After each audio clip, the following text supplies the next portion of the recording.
jealous Jamal Mansion. One of the oldest houses in Manhattan, this stately Georgian mansion in Washington Heights was built by Roger Morris, a colonel in the British Army in 1765. It served as military headquarters for both sides of the Revolution, with George Washington retreating here after the disastrous loss of the Battle of Brooklyn in 1776.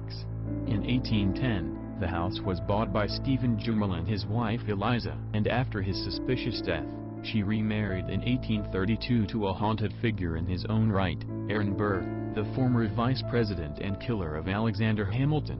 Since at least the 1960s, rumors of the supernatural have persisted when a group of rowdy school children allegedly saw the ghostly visage of Eliza Jamal, who told them to quiet down before gliding away. Other sightings include a talking grandfather clock and a Hessian soldier who's been known to emerge from paintings on the wall, Hogwarts style. The Dakota. The Dakota is renowned for its featured role in Roman Polanski's 1968 horror classic Rosemary's Baby and as the site of John Lennon's assassination. But the legendary Central Park West building has a long history of supernatural encounters in its own right. Over the years, workers and residents have reported seeing a friendly little girl dressed in turn-of-the-century clothing, an adult with the face of a small boy, and even the ghost of Lennon himself.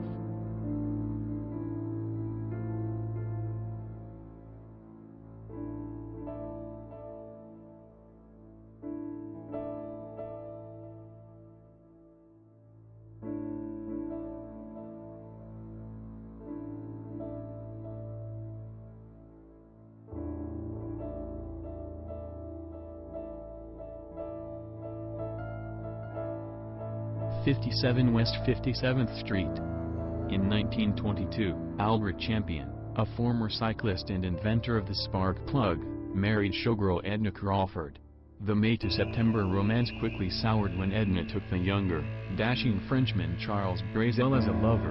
In 1927, Brazel allegedly murdered Champion in a Paris hotel, but Edna and Brazel convinced authorities he died of a weak heart and were set to inherit his fortune, with which she and Brazel bought the penthouse at 57 West 57th Street. Brazel was jealous, keeping Edna prisoner of the penthouse and eventually beating her to death with a telephone, after which her bodyguards threw him out the window. The penthouse lay vacant for years, but subsequent owner Carlton Alsop claimed to hear Edna's clicking high heels and the couple's violent arguments, and his guests often reported seeing horrific, unexplainable sights. His wife left him, his dogs had nervous breakdowns, and things got so bad for Alsop that he eventually had himself committed, before abandoning the penthouse forever.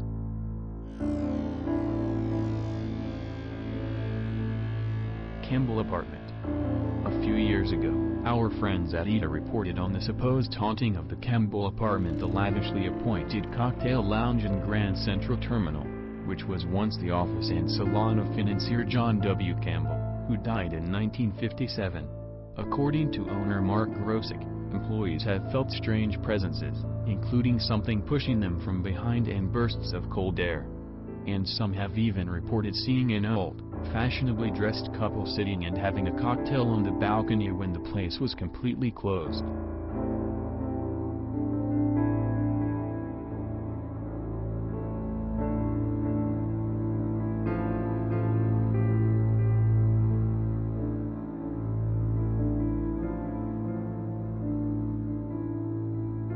Gay Street.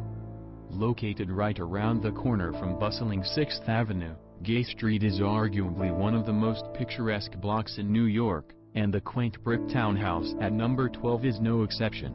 The building served as a speakeasy called the Pirate's Den during Prohibition and was purchased by the corrupt, yet wildly popular, Mayor Jimmy Walker as a home for his mistress, Ziegfeld girl Betty Compton.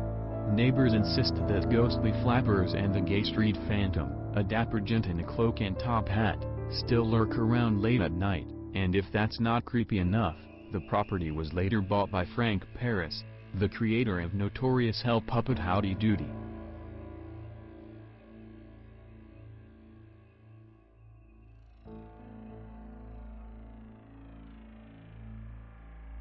St. Mark's Church in the Bowery. St. Mark's Crutch in the Bowery is the second oldest church in Manhattan, splitting from Trinity Church in 1799. Built on Dutch colonial governor Peter Stuyvesant's family farm, legend has it that the cantankerous, peg-legged Dutchman still haunts the area. He's been known to harass clergymen and parishioners, ring the bells, and loudly interrupt services by stomping around and singing Calvinist hymns in Dutch. Apparently, English Episcopal hymns simply don't agree with him.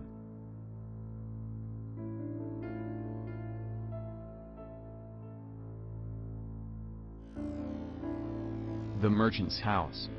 While some haunted houses might attempt to shed their notorious reputations, the East Village Merchant's House Museum all but relishes it.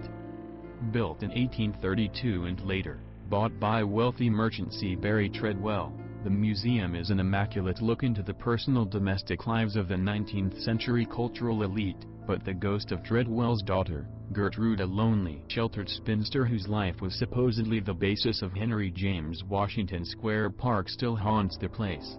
Washington Square Park.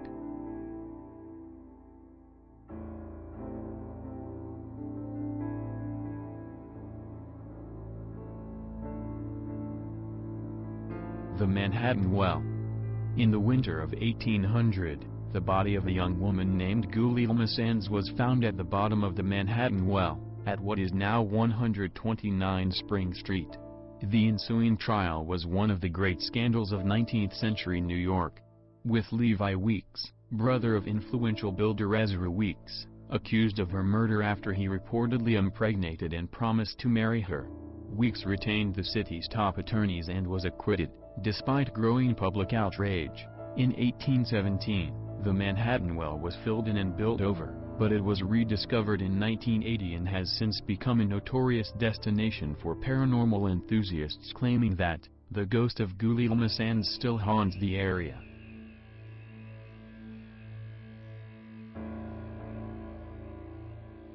'85 West 3rd Street. Now part of NYU's Furman Hall, 85 West 3rd Street was once occupied by Edgar Allan Poe for 8 months in 1844 and 1845, where he wrote his classic story The Cask of Amontillado and at least part of The Raven. Nowadays, the only part of the original residence that remains is the banister, and Poe's ghost has been seen climbing it by spooked law students.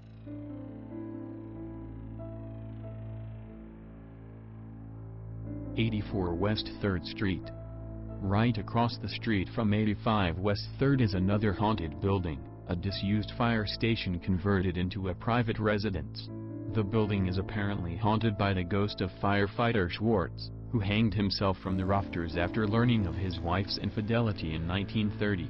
Over the years, firefighters have reported strange noises coming from the attic, and have even seen his hanging corpse.